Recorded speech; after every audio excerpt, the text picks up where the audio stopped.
ஹேலனஸ் ஒரு bulb moment. ஃபோக்கஸை சரியாக வைக்காமையே ஒரு 10 நிமிஷம் வீடியோ எடுத்தேன், எல்லாம் வேஸ்ட்டாக போச்சு. ஓகே, எல்லாமே லேர்னிங் தானே. இப்போ வந்து ஒரு முக்கியமான ஒரு விஷயம், 50 சப்ஸ்கிரைபர்ஸை வந்து தாண்டிட்டோம். ரொம்ப ஹாப்பி. இப்போ வந்து இதே ஹாப்பினஸோட இன்னொரு கான்செப்டை வந்து படிப்போம். அதுதான் வந்து பார்த்திங்கன்னா பிளாங்க்ஸ் கான்ஸ்டன்ட். பிளாங்க்ஸ் கான்ஸ்டன்ட்டோட ஹிஸ்ட்ரி, அப்புறமா அது ஏன் வந்துச்சு, அதை பற்றி தான் இந்த வீடியோவில் பேச போகிறேன். ஒரே ஒரு டிஸ்க்ளைமர் என்னன்னு பார்த்தீங்கன்னா, நான் ஒரு சில சயின்டிஃபிக் டேர்ம்ஸ் எல்லாம் விட்டுருப்பேன். அதுக்கப்புறமா இது வந்து ஸ்டோரி மூடில் தான் உங்களுக்கு சொல்ல போகிறேன். அப்போ தான் வந்து உங்களுக்கு ஈஸியாக ஞாபகம் இருக்கும். அதனால தான் பண்ணுறேன். ஓகே, கதைக்குள்ளே போயிடலாம். கதை இல்லை, இது நடந்த நிஜம். பட் இதை கதை வடிவில் சொல்ல போகிறேன். 1900s வந்து கதை ஆரம்பிக்குது. ஏன் அப்போ ஆரம்பிக்குதுன்னு பார்த்தீங்கன்னா, அதுக்கு முன்னாடி தான் வந்து லைட் பல்புன்ற ஒரு இன்வென்ஷனை வந்து பண்ணியிருந்தாங்க. அதுக்கு முன்னாடிலாம் பார்த்தீங்கன்னா, நிலா இருந்தால் மட்டும்தான் அங்கே வந்து வெளிச்சம் இருக்கும். இல்லைனா வந்து மெழுகுவர்த்தி இந்த மாதிரி எரிபொருள்களை வச்சு தான் அவங்க லைட்டை வந்து ப்ரொடியூஸ் பண்ணிட்டு இருந்தாங்க.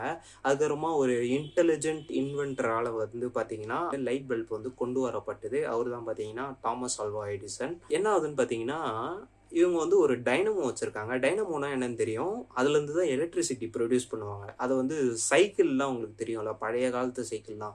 அதை வந்து ஓட்ட முன்னாடி வந்து ஒரு விளக்கு இருக்கும். அது வந்து லைட் பல்ப். அதில் வந்து ஓட்ட வந்து லைட் வந்து பிரைட்டாக எரிய ஆரம்பிக்கும்ல. இப்போ வந்து இதே எக்ஸ்பெரிமெண்ட் வந்து பண்ணுறாங்க. சைக்கிளை வந்து ஸ்லோவாக மிதிக்கும் போது என்ன ஆகுதுன்னு பார்த்தீங்கன்னா, அதில் இருக்க ஃபிலமெண்ட், அதாவது அந்த பல்பில் இருக்க டங்ஸ்டென்ன்ற ஒரு ஃபிலமெண்ட் இருக்கும். அதில் தான் எலக்ட்ரிசிட்டி போயிட்டு பட்டு அது வந்து க்ளோ ஆரம்பிக்கும்ல. இப்போது ஸ்லோவாக மிதிக்கும் போது கம்மியான எனர்ஜி இருக்குது. கம்மியான எனர்ஜி இருக்கும்போது என்ன ஆகுதுன்னு பார்த்தீங்கன்னா, அது வந்து ரெட் கலரில் வந்து க்ளோ ஆகுது. இப்போது ஃபாஸ்ட்டாக மிதிக்க சைக்கிளை ஃபாஸ்ட்டாக மிதிக்க டைனமோ வந்து வேகமாக சுற்ற ஆரம்பிக்குது.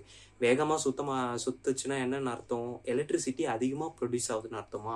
இப்போது அதிக எலக்ட்ரிசிட்டியை இதுக்கு தரும்போது, அதாவது அதிக எனர்ஜியை தரும்போது பார்த்தீங்கன்னா, எல்லோ கலரில் இருந்து பிரைட் எல்லோ கலரில் வந்து இது க்ளோ ஆக ஆரம்பிச்சது. ஓகேவா? அதாவது ஒரு பேல் ஆரஞ்சில் இருந்து பிரைட் எல்லோ கலருக்கு வந்து இது க்ளோ ஆரம்பிச்சது. சயின்டிஸ்ட்க்கு இருக்கிற ஒரே கேள்வி என்னன்னு பார்த்தீங்கன்னா, எப்படி இந்த எனர்ஜியும் இந்த வேவ் லென்த் ஆஃப் லைட்டும் வந்து ரிலேட் ஆகிருக்கு. இவங்களுக்கு புரியல, எப்படி டெம்பரேச்சருக்கும் நம்ம கொடுக்குற எனர்ஜிக்கும் என்ன சம்மந்தம் இருக்குன்னு அவங்களுக்கு தெரியல. அதுக்கப்புறமா இவங்க யோசிச்சாங்க, இது வந்து ஒரு ஸ்பெக்ட்ரத்தை ஃபாலோ பண்ணுது, லைட் ஸ்பெக்ட்ரம் வந்து ஃபாலோ பண்ணுதுன்னு கண்டுபிடிச்சாங்க. லைட் ஸ்பெக்ட்ரமில் விப்ஜிஆர்னு நம்ம படிச்சிருப்போம். அது வந்து பேக்லேருந்து வரும், ரெட்லேருந்து வயலட் வரைக்கும் வரும். இப்போது இது கரெக்டாக இருந்ததுன்னா ஏன் நம்மளால வயலட் கலரை கொண்டு வர முடியலன்னு அவங்களுக்கு தெரியல. ஓகேவா? இதை தான் வந்து அந்த காலத்தில் வந்து அல்ட்ரா வயலட் கேட்டாஸ்ட்ரஃபின்னு சொல்ல வந்தாங்க. ஏன்னா ரெட்டு டு எல்லோ வரைக்கும் ப்ரொடியூஸ் பண்ண முடிஞ்சுது, ஆனால் அதுக்கப்புறமா வந்து ப்ரொடியூஸ் பண்ண முடியலை. இதுக்கு காரணத்தை வந்து கண்டுபிடிச்சவர் வந்து பார்த்தீங்கன்னா யாருன்னு பார்த்தீங்கன்னா மேக்ஸ் பிளாங்க் வந்து ஜெர்மனியில் ரிசர்ச் பண்ணிட்டு இருந்தார். கிர்ச்சாஃப்னா யாருன்னு பல பேருக்கு தெரிஞ்சிருக்கும். 11th ஸ்டூடெண்ட்டுக்கு தெரிஞ்சிருக்கும்னு நினைக்கிறேன். கிர்ச்சாஃப் வோல்டேஜ்லாம், கிர்ச்சாஃப் கரண்ட்லாம் படிச்சிருப்போல, அவர் வந்து என்ன இவங்க 2 பேரும் வந்து ஒரு எக்ஸ்பெரிமெண்ட் கண்டக்ட் பண்ணுறாங்க. அது எந்த டிவைஸ் வச்சு கண்டக்ட் பண்ணுறாங்கன்னு பார்த்தீங்கன்னா, பிளாக் பாடி ரேடியேட்டர். அது உள்ளே பார்த்தீங்கன்னா ஒரு ஃபிலமெண்ட் இருக்கும். அது வழியாக எலக்ட்ரிசிட்டி ப்ராஸ் பண்ணும்போது க்ளோ ஆகும். ஓகேவா? இந்த பிளாக் பாடி ரேடியேட்டர் வந்து என்ன பண்ணணும்னு பார்த்தீங்கன்னா, அதுக்குள்ளே இருக்க போகிற எனர்ஜி வந்து கரெக்டாக வந்து வெளியே தந்துடும். அதுக்கப்புறமா கரெக்டான வேவ் லென்த் ஆஃப் லைட்டையும் வந்து இதால் தர முடியும் வெளியே. அதனால தான் இது வந்து பிளாக் பாடி ரேடியேட்டர்னு சொல்கிறாங்க. ஓகேவா? இது எனர்ஜி எடுத்துக்காது. ஓகேவா? 99.99% வந்து ரிஃப்ளெக்ட் பண்ணி விட்டுரும். அதனால் எனர்ஜி லாஸஸ் எதுவுமே இருக்காது. இப்போ வந்து இந்த எக்ஸ்பெரிமெண்ட்டை பண்ணும்போது ஒரு விஷயத்த வந்து மேக்ஸ் பிளாங்க் வந்து கண்டுபிடிக்கிறாரு. அதாவது என்னன்னா, எனர்ஜி வந்து ரொம்ப கம்மியாக தரும்போது வேவ் லென்த் அதிகமான ஒரு கலர் வந்து ப்ரொடியூஸ் ஆகுது. வேவ் லென்த் அதிகமாக இருந்ததுன்னா என்ன அர்த்தம்? வேவ் லென்த்துக்கும் ஃப்ரீக்வன்சிக்கும் வந்து ஒரு ஃபார்முலா இருக்குது. அதாவது வேவ் லென்த் ஈக்குவல் டு 1/ஃப்ரீக்வன்சின்னு சொல்லுவாங்க. அதாவது வேவ் லென்த் அதிகமாக இருந்ததுன்னா ஃப்ரீக்வன்சி வந்து கம்மியாக இருக்கும். இதுதான் அது வந்து சொல்ல வருது. அப்போது எனர்ஜி கம்மியாக தரும்போது வேவ் லென்த் அதிகமாக இருக்க கலர் வந்து ப்ரொடியூஸ் ஆகுது. அதாவது ஃப்ரீக்வன்சி கம்மியாக இருக்க ஒரு கலர் வந்து ப்ரொடியூஸ் ஆகுது.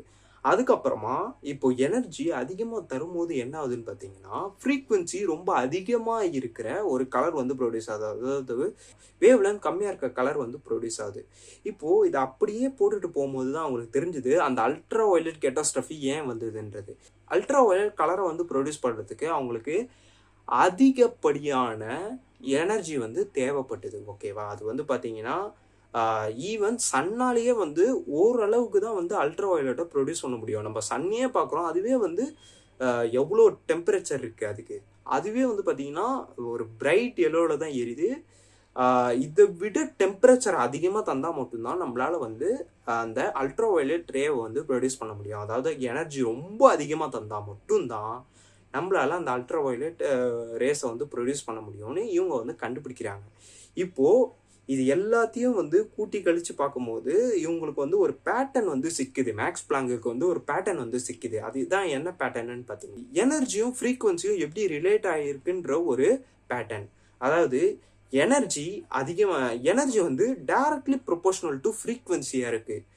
இந்த ப்ரொபோஷனாலிட்டி பற்றி நான் ஒரு வீடியோ போட்டிருப்பேன். அதை இப்போ சொன்னேன்னா ரொம்ப லேட் ஆகும் வீடியோ. அதனால் நீங்கள் அதை போயிட்டு பார்த்துட்டு வந்துடுங்க.